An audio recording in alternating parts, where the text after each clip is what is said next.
Mass blood ritual anti-Trump protest in play right now. In an article written by Mark Robles titled LA Artist Creates Pain in Blood as Trump Protest. You can read about this article on abc7.com. Here you will learn about the artist named Ilma Gore. Located in the Samuel Freeman Gallery in Culver City's Art District, a bloody call to arms is about to be unveiled. This painting of blood has been put together with 20 pints of blood from 60 participants, according to this article. We weren't planning anything until he was actually elected and decided to make a statement, a protest against his inauguration, Gore said. Well, who is Gore? According to an article on Wikipedia, Ashley Ilma Gore, born March 2nd, 92, is an Australian-American artist who lives and works in Los Angeles as a gender-fluid and feminist performance artist. Gore's work is based around political topics and the physical self, the significance and importance placed on the human body. Now, I've never heard the term gender fluid before, so I looked that up. There was a link actually in the article. It took me to another article on Wikipedia, and here's what it said. Also termed non-binary is a catch-all category for gender identities that are not exclusively masculine or feminine, identities which are thus outside of the gender binary. Genderqueer people may identify as one or more of the following: having an overlap or indefinite lines between gender identity, having two or more genders, bigender, trigender, or pangender. Have you guys seen that statue of Pan having sex with a goat? Yeah, look that up. That's a beautiful piece of artwork, let me tell you. Having no gender, being agender, non-gendered, genderless, gender-free, or neutral. Moving between genders or having a fluctuating gender identity, gender fluid, or being third gender or other gendered, a category, which includes those who do not place a name to their gender. Okay, well, there you go. Once again, I don't care what somebody's sexual preference is or what their gender preference is. If they think they're a girl and they're physically a guy or whatever, hey, that's cool, go for it. I'm not judging that. I've just never heard the term before, so I didn't know if you guys have, and that's why I'm letting you know. Now, remember that, let's move on from this, and let's go to the email scandal that's involving Marina Abramovich. Remember when Wikipedia released those emails that showed John Podesta was being invited to a wonderful home-cooked spirit dinner? Now, that sounds pretty innocent and lovely, doesn't it? I mean, for the uninitiated or somebody that's just never heard that term before, obviously, it means, well, let me give you the recipe, essentially, for a spirit dinner. Let's look at what Abramovich writes in blood as the ingredients. Mix fresh breast milk with fresh sperm. Drink on earthquake nights. Fresh morning urine sprinkle over nightmare dreams. With a sharp knife, cut deeply into the middle finger of your left hand. Eat the pain. Doesn't that sound good?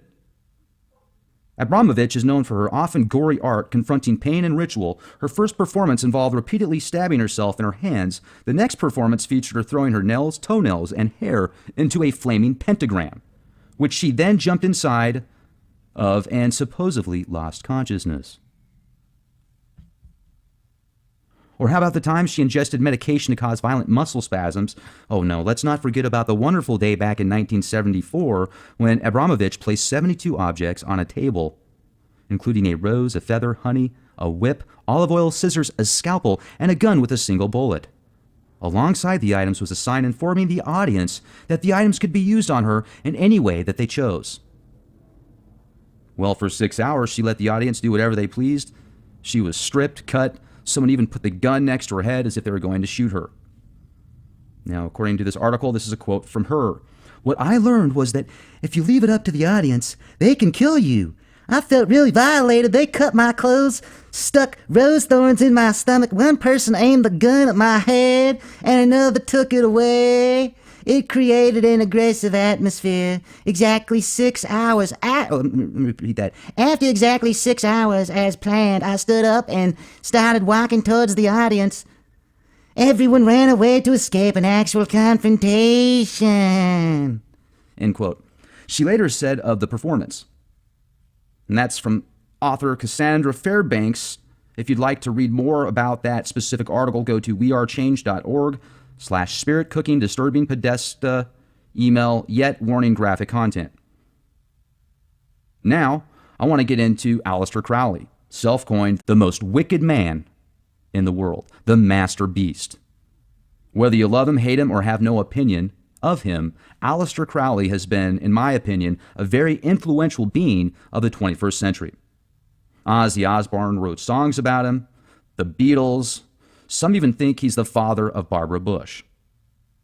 Obviously, I have no way to prove that.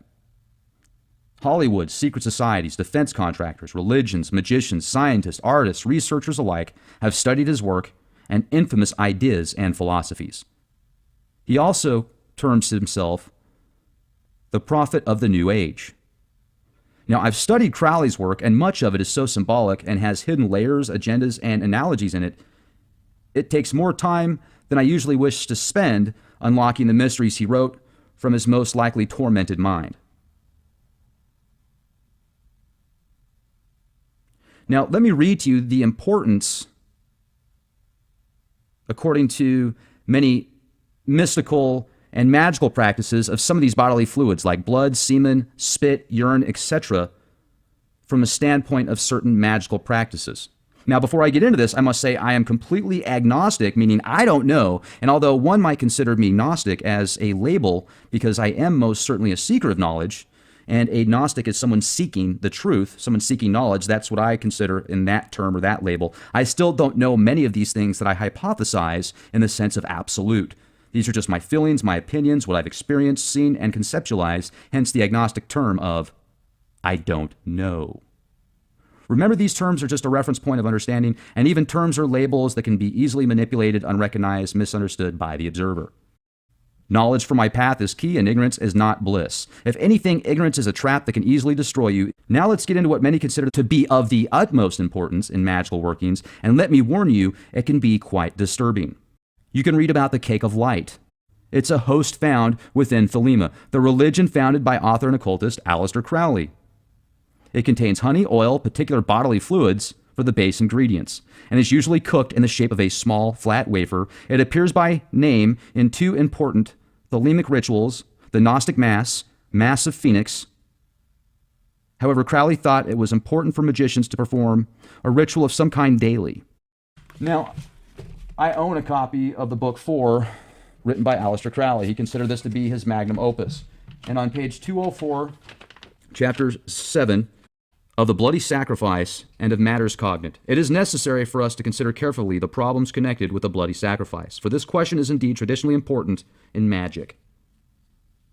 In particular, all the Osirian religions, the rites of the dying god, refer to this: the slaying of Osiris and Adonis, the mutilation of Attis, the cults of Mexico and Peru, the story of Hercules, Mulkurth, I think I said that wrong, the legends of Dionysus and Mithra are all connected with this one idea. In the Hebrew religion, we find the same thing.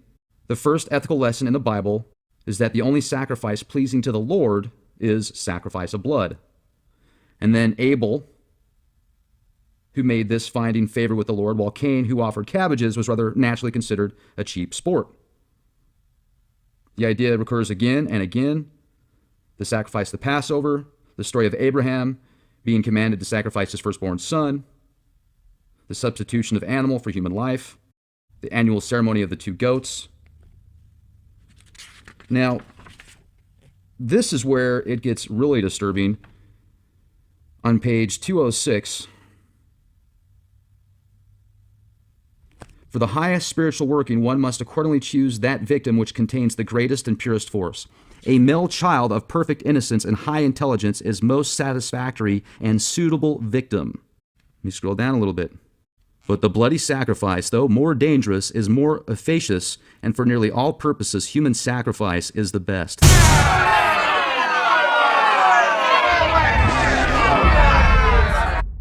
Now, it also says here in the notes, it appears from the magical records that he made this particular sacrifice on an average about 150 times every year between 1912 and 1928. So for 16 years, he did this blood sacrifice ritual 150 times a year. Wow, that's insane. I mean, you can read the book. You can pick up the book. It was like, I don't know, $80 or something like that. It's called Magic Book 4. And there's a lot more stuff in there that's dark and disturbing. Now, with that said, I also want to let you guys know tomorrow, 9 p.m., there's going to be an interview that I'm going to do with Heidi and Nicole.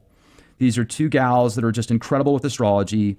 Heidi did a show with us on the Leak Project on Donald Trump's chart a while ago. Got incredible results. She's made some great connections, met people from around the world, some people in very prestigious positions, and had an opportunity to make some good friends too. And Nicole, I haven't met her yet. She deals with Western astrology more, so I'm really excited to hear about what she's going to bring to the table. And if you want your chart read, what I need from you is I need this information as soon as possible. I need your birth date, the time of birth, and the location. Otherwise, the charts won't be able to be as effective based on specifications. So that's what we need. And also, I wanted to bring all this to your attention today, guys, because it should give you a deeper understanding for much of what the media exposes oftentimes. You might look at it as just this disgustingly gross dinner, spirit cooking, which it is, don't get me wrong, but there's a lot more to it than that, a lot more involved at multiple levels. The more you are aware, the more you understand your true abilities, the better opportunities you will have on multiple fronts with varying levels of protection. Question everything. Subscribe to our YouTube channel, youtube.com/clandestine Time Lord. Also get access to exclusive content at leakproject.com and be the change you want to see.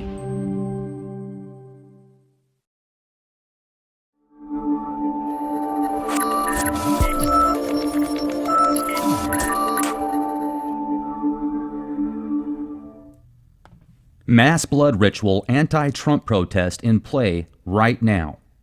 In an article written by Mark Robles titled LA Artist Creates Painting in Blood as Trump Protest. You can read about this article on abc7.com. Here you will learn about the artist named Ilma Gore. Located in the Samuel Freeman Gallery in Culver City's Art District, a bloody call to arms is about to be unveiled. This painting of blood has been put together with 20 pints of blood from 60 participants, according to this article. We weren't planning anything until he was actually elected and decided to make a statement, a protest against his inauguration, Gore said. Well, who is Gore? According to an article on Wikipedia, Ashley Ilma Gore, born March 2nd, 92, is an Australian-American artist who lives and works in Los Angeles as a gender-fluid and feminist performance artist. Gore's work is based around political topics and the physical self, the significance and importance placed on the human body.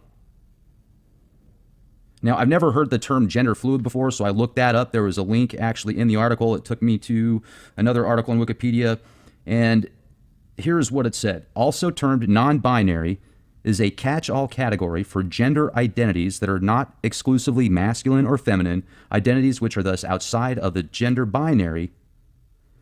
Genderqueer people may identify as one or more of the following: having an overlap